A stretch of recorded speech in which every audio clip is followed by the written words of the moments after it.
Firefighters on Maui sprayed water on hotspots as they try to contain what remains of the wildfires. National Guard teams with cadaver dogs are helping in the door-to-door search in devastated Lahaina for victims, while hundreds remain missing. I'm still looking for friends and close family.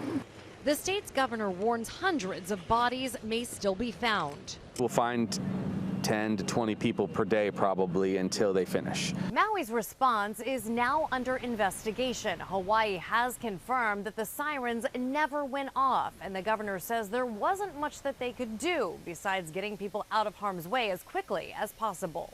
When you see mostly fatalities and very few injuries, that tells you it was a natural disaster. Like if you put a fire truck in the way of the flames that were coming through at 1,000 miles an hour, the fire truck would have been incinerated in addition to the people. Supplies are being distributed to the thousands of people who are now displaced. Right behind me, the fire had circled around.